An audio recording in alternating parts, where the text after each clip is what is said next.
আজকে ফাঁকে একটু আলোচনা করি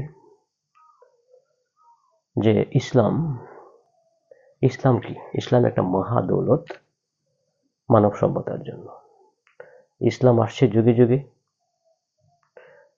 মানবতার কল্যাণের জন্য, এবং তা আসছে বিভিন্ন রূপে সমাজের বিভিন্ন অবস্থা প্রেক্ষিতে। কারণ যুগে যুগে আমাদের এই সমাজ ব্যবস্থা একরকম ছিল না। মানুষের প্রকৃতি ছিল ভিন্ন, সমাজ ব্যবস্থা ছিল ভিন্ন, তাদের কৃষ্টি কালচার ছিল ভিন্ন। সেই প্রেক্ষিতে আল্লাহ পাক নবী এবং রাসূলদের মাধ্যমে ধর্মেরও পরিবর্তন করেছেন, বিভিন্ন রূপে সমাজে প্রতিষ্ঠা করেছেন। যখন মানুষের কৃষ্টি কালচার পরিবর্তন হয়েছে, তখন আল্লাহ পাক রাসূলদের মাধ্যমে ধর্মেরও পরিবর্তন এনেছেন, আপডেট করেছেন। আমরা যে ধর্ম পেয়েছি ইসলাম, এটা হলো একটা পূর্ণাঙ্গ জীবন ব্যবস্থা। এটা পেয়েছি সর্বযুগের সেরা মহামানব হযরত মুহাম্মদ সাল্লাল্লাহু আলাইহি সাল্লামের মাধ্যমে। তিনি হলেন নবীদের শিরোমণি।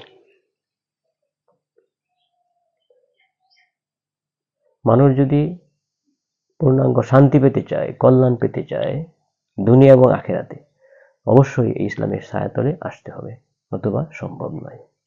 আর ইসলাম আসার পরে ধর্মের যে বিভিন্ন রূপ ছিল বিভিন্ন যুগে যুগে, তা বাজেয়াপ্ত হয়েছে, বিলুপ্ত হয়েছে।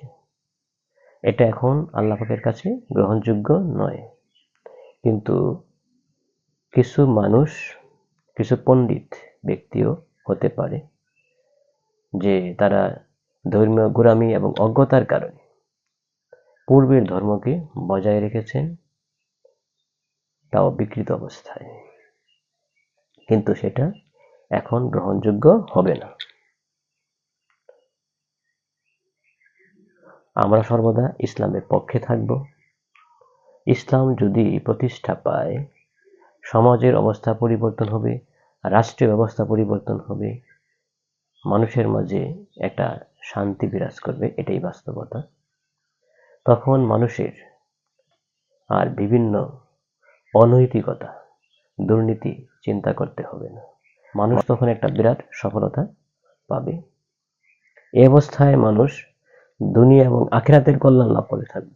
মানুষ ঈমানের স্বাদ উপলব্ধি করতে পারবে। এটাই হলো ইসলাম।